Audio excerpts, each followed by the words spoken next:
नहीं करना चाहिए। तीसरा हमने बताया मूषावादा वेरमणि सिक्खा समाधियामी, यानी जो है मूषावादा में किसी की बुराई, किसी की चुगली अर्थात झूठ बोलने से दूर रहने की शिक्षा आप लोग ग्रहण करिए। चौथा बताया काम में मिथ्याचारा वेरमणि सिक्खा समाधियामी, यानी काम में मिथ्याचारा यानी पाली भाषा है और हिंदी में उसको शुद्ध रूप से कहते हैं बेविचार, यानी पुरुष को पर स्त्री गमन और स्त्री को पर पुरुष गमन, यानी पुरुष को किसी स्त्री को बुरी निगाह से नहीं देखना चाहिए और स्त्री को भी पुरुष को बुरी निगाह से नहीं देखना चाहिए। यही काम में मिथ्याचार यानी बेविचार के कार्यों से दूर रहना चाहिए। पांचवा हमने बताया सूरा मेरे मध्य प्रमाद ठाना वेरमणि सिक्खा समाधियामी, सूरा शराब और नशीली चीजों का सेवन नहीं करना चाहिए। ये 5 चीजें आपको दिया जा रहा है, इसको गौर करके आप अपने दिमाग में रखिएगा।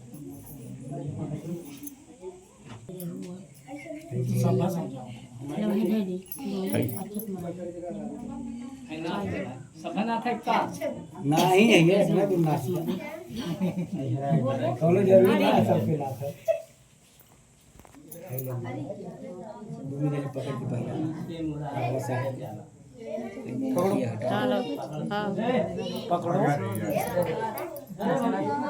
पकड़ो इधर से तुम डालो दोनों जना ना पहिराओ। हाँ एक का जना फोटो ही रखो ठीक। हाँ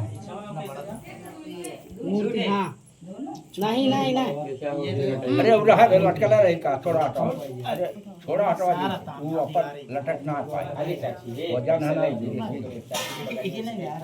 इधर से ताका ज्यादा दूर मत बढ़ाइए, आगे आगे से लूज है ना है।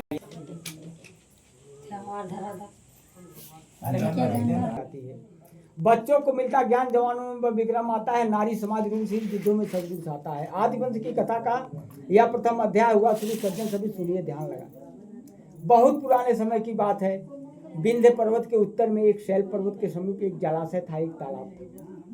उसी तालाब के किनारे मुनि शंभु ऋषि कठिन तपस्या कर रहे थे और उनके तपस्या करने से दिन दूनी और रात चौगुनी भक्तों की संख्या बढ़ने लगी और उनकी धर्मपत्नी सारे कार्यों से जब निवृत्त हो जाया करती थी तो भक्तजनों को उपदेश दिया करती थी। कहती थी, हे भाइयों, तुम इस देश के राजा थे, शासन काल में तुम अमरज्योत प्रज्ञा को भूल गए, बुद्धि से काम नहीं लिया, हम छोटे छोटे राज्यों में बट गए, अपने आमोद प्रमोद में सब कुछ भूल गए, माया जाल में सब कुछ भूल गए।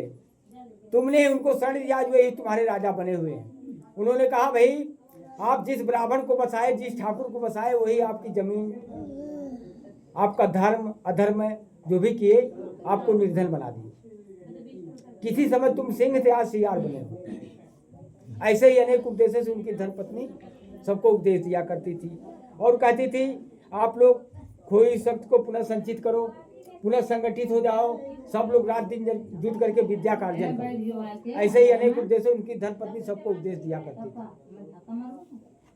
जब रामचंद्र की सभा में जब ब्राह्मण लोग नहीं जीत पाए, महात्मा जो है कि शंभु ऋषि से नहीं जीत पाए, तब उन्होंने एक ब्राह्मण लड़के को नशीली जड़ी बूटियां खिला दिया, जिसके लिए हमने मना किया, शराब नहीं पीना चाहिए, दारू नहीं पीना चाहिए या नशीली चीज नहीं करना चाहिए।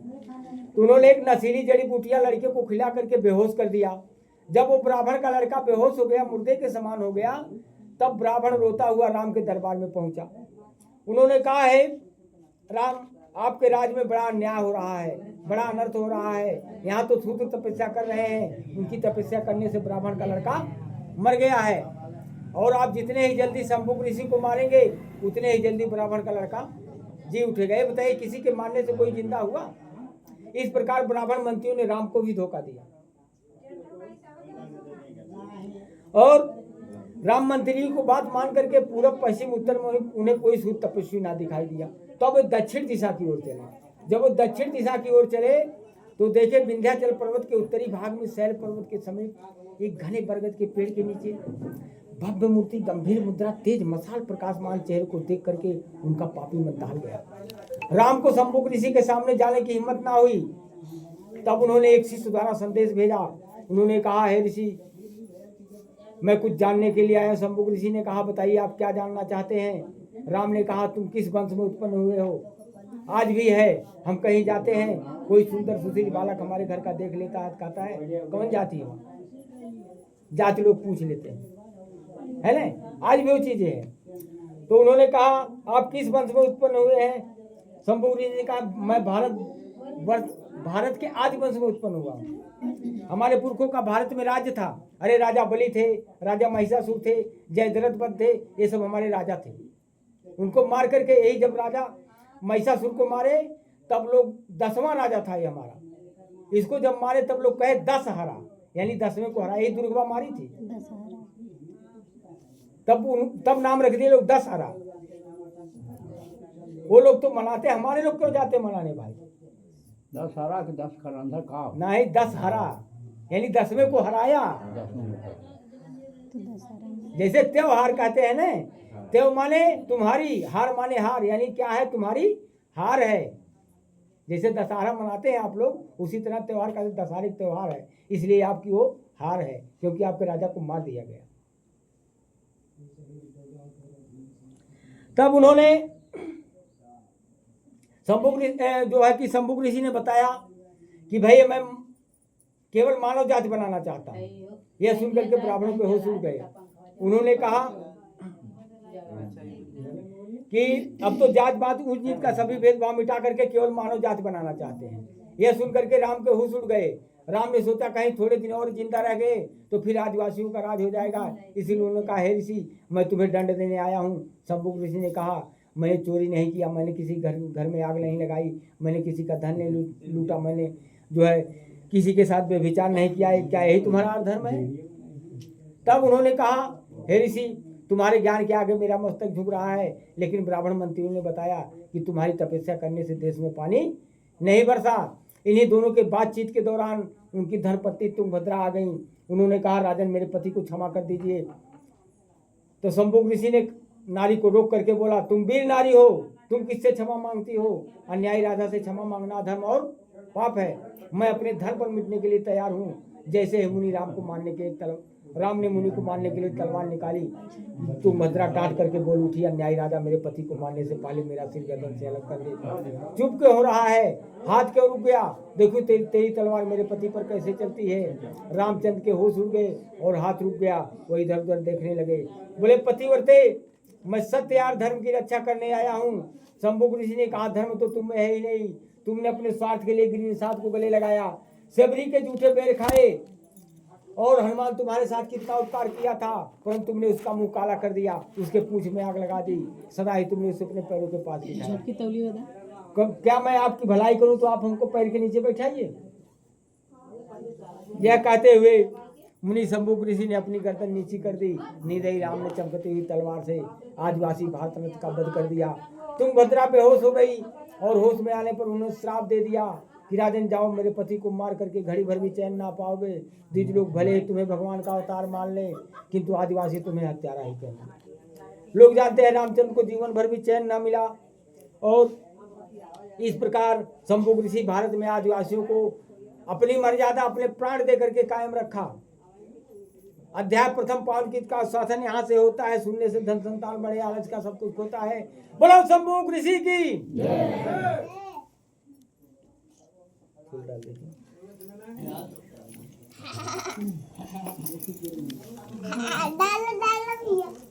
फिर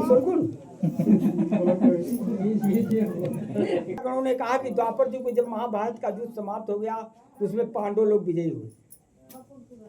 तब युधिष्ठिर ने एक स्वप्न देखा कि कौरव लोग उनकी तरफ तलवार और भाले लेकर के आ रहे हैं। यह जा करके स्वप्न श्री कृष्ण से बताया। भाई उसका मंत्री श्री कृष्ण था, युधिष्ठिर का मंत्री श्री कृष्ण था।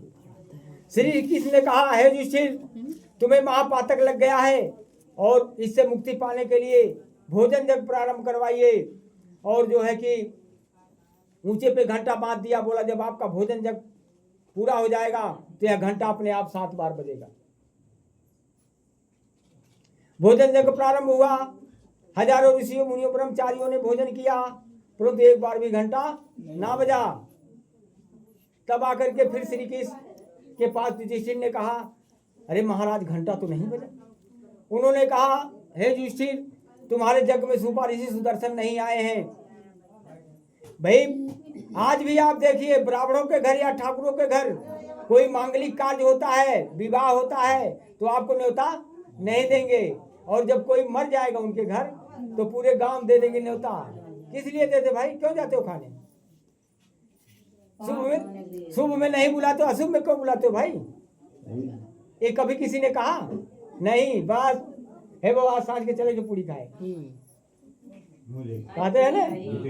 हाँ, ये हमारे गाँव की परंपरा है।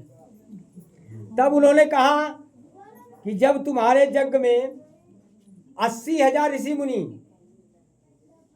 33 करोड़ ब्राह्मण और 80,000 ऋषि भोजन कर रहे थे, तो उसमें सभी लोग क्या थे? पशु थे। कोई धन का पशु, कोई रूप का पशु, कोई विद्या का पशु, कोई बल का पशु, न तो कोई उसमें अभिमान रहित था, न सच्चा भक्त न सच्चा तपस्वी। यदि आप यज्ञ पूरा कराना चाहते हैं तो काशी जाकर के सुपाऋषि सुदर्शन को सादर निभाया आइए, तभी आपका यज्ञ पूरा होगा। तब जो है गए भाई, युधिष्ठिर ने अपने भाई भीम को भेज दिया। मैं तो देखा नहीं था भीम को, लेकिन मैं सुना हूं, लोग कहते थे आप जैसे बुजुर्ग लोग कि बहुत बलशाली था, 10,000 हाथी का बल था उसके पास। लेकिन होता क्या, जब वहां जाता है, जब सुपाऋषि सुदर्शन के पास पहुंचे तो भीम ने कहा, हे महाराज सुदर्शन, आपको यज्ञ में भोजन करने के लिए युधिष्ठिर और श्री कृष्ण ने बुलाया है, मेरे साथ अभी चलो। तो सुपाऋषि सुदर्शन बोले, हे भीम, मैं युधिष्ठिर और श्री कृष्ण का नौकर नहीं हूं, यदि उनका कार्य है तो स्वयं मेरे पास आए। उन्होंने कहा, जाओ कह देना कि राजा बेस्या जात शिकारी महाकर्मी विषय विकारी, इनके घर जो भोजन पावे पूर्ण छीड़े उन्होंने को जावे, अपोट दो सदा इंसंगा निकट जात होवे मधुबंगा, तासे कहो उन्हें तुम जाई, हम नहीं भोजन करेंगे भाई। यानी राजा बेस्या और शिकारी पुरुष के घर भोजन नहीं करना चाहिए। जो लोग ऐसे लोगों के घर भोजन करता है उनका पुण्य घट जाता है और बुद्धि भंग हो जाती है। अब मानी भीम ने सोचा, ये देख गदा मार दो तो कुटी सहित पाताल को चला जाएगा। अंतर्जामी सुपाऋषि ने उनके मन की बात जान ली। उन्होंने कहा, हे भीम, खूंटी में टंगी सुमिनी को उतार कर चलो, मैं अभी आ रहा हूं। अब उनको सुमिनी उतारने में 2 पहाड़ हो गए। तो जब सुपाऋषि सुदर्शन मुड़ करके देखे, बोले, अरे भीम, ये बताओ, ये जरा सी सुमिनी तुमसे टस मत नहीं हुई? मैं तो सोचा कि तुम आधी दूर पहुंच गए हो, तो तुम मुझे गदा मार करके सारे संसार में सुपाऋषि सच्चे भक्त पुरुष हैं, जो निर्लोभी, जिनके पास लोभ नहीं है, निराभिमानी, जिनके पास अभिमान नहीं है। बगैर उनके तुम्हारा यज्ञ पूरा नहीं होगा, क्योंकि वो लोग चाहते थे कि शूद्र हमारे यहाँ आकर के खाना ना खाए, क्योंकि शुभ का कार्य है, इसलिए उनको न्योता नहीं दिए। श्री कृष्ण ने कहा, तुम जाओ स्वयं उनके पालकी पर बिठा करके लिवाए आओ। तब वहां पहुंचे और उनके पालकी पर बिठा करके लिवाए आए। जब सुपाऋषि सुदर्शन उनके साथ आए तो उन्होंने कहा, सुपाऋषि सुदर्शन के सामने भोजन का थाल आया, भांति भांति का भोजन अलग अलग कटोरी में रखा गया था। उस सारे भोजन को एक में मिला करके खाना शुरू किया। 3 कौर खाए तो 3 बार आकाशी घंटा बजा। इसके बाद द्रौपदी जी सामने बैठी हुई थी, खाने पर उनकी नजर पड़ गई। उन्होंने कहा, अरे ये ऋषि मुनि भोजन करना क्या जाने, ये तो सारा भोजन एक में मिला के खा रहे हैं, अलग अलग स्वाद लेना चाहिए। उनके मन में घृणा का ये भाव पैदा हो गया कि चमार सियार का जाने खाए, कहीं पौले ना हो, इकट्ठे सोचत हो खाए। उन्होंने कहा, हाथ मुंह धो करके जब चल दिए, केवल 3 घंटे सुन करके युधिष्ठिर फिर श्री कृष्ण के पास गए। तो यही बताए उनको, कहे जाओ जल्दी से उनके पैरों पर गिर करके वापस आओ। जब उनके पैरों पर जाकर के पीछे दौड़े सुपाऋषि के और चरणों पर गिर कर बोले, भगवान अपराध क्षमा कीजिए, मुझ पर दया कीजिए। सुपाऋषि सुदर्शन को दया आ गई और वे वापस चले आए दूसरों का कल्याण करने के लिए और दूसरों पर दया करने के लिए। ऋषि ने आत्म ध्यान करके भोजन किया, तभी आकाश में 4 घंटे और बजे। 31,000 ब्राह्मणों साधु सन्यासियों ने सुपाऋषि की जय बोली। और इस प्रकार आदिवंश के द्वितीय मुनि सुपाऋषि ने, जो कि ब्राह्मणों ने अपने को धर्म का ठेकेदार मानते हैं, उनको पराजित किया और आज भारतीय सभ्यता का झंडा ऊंचा किया, जिन्हें उन्होंने छूत और अछूत बना रखा। बोलो सुपाऋषि की फूल डाल दो।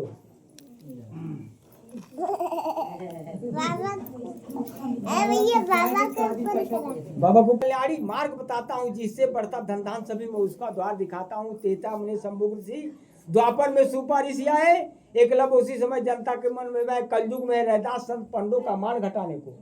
और करने को ऊंची ज्ञान जो भक्तों को मार्ग दिखाने को। अब उन्हीं संत रैदास का यह तृतीय अध्याय आदि वंश के रतन को सब सुनिए चितलाए।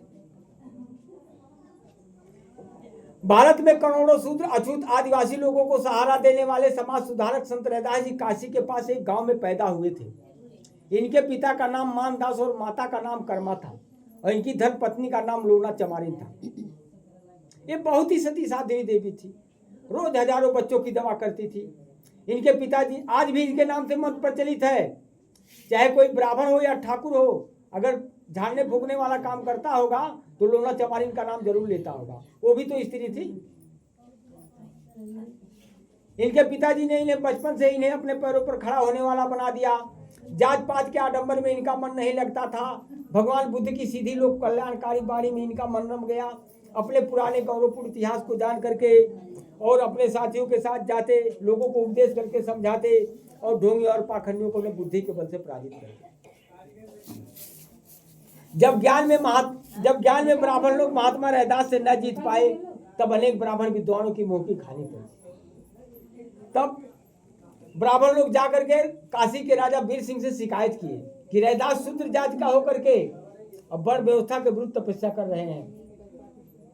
तब उन्होंने बताया, रैदास जी को बुला करके राजा ने उनसे सारी बातें पूछी। संत रैदास जी ने ब्राह्मणों की सारी बातें राजा से बताई। उन्होंने कहा, रैदास जी ने राजा से कहा कि मैं तो मूर्ति पूजा में विश्वास नहीं करता, मैं केवल चेतन को ही मानता हूँ। जो कुछ कहता करता सुनता, मगर ब्राह्मणों के पत्थर के भगवान, उनकी कपटपूर्ण तपस्या, उनके वेद पुराण रामायण आज को दिखा दूंगा कि ब्राह्मण ढोंगी और पाखंडी है। तपस्या के असली अधिकारी आप हैं, जिन्हें इन्होंने शूद्र और नीच बना रखा है। इनकी संस्कृति से 500 ज्यादा वर्ष पुरानी आपकी संस्कृति है। यह सुन करके राजा ने दोनों की परीक्षा लेनी चाहिए। उन्होंने कहा कि राजन, परीक्षा में जो जीत जाएगा उसको सिंहासन पर बैठा करके उनकी पूजा अर्चना की जाएगी और जो है उन्हें कंधे पर रख करके पूरा काशी नगरी घुमाया जाएगा। राजा ने इस शर्त को स्वीकार कर लिया और काशी के राजा वीर सिंह के दरबार में संत रैदास और ब्राह्मणों की बात देखने के लिए हजारों की संख्या में लोग एकत्र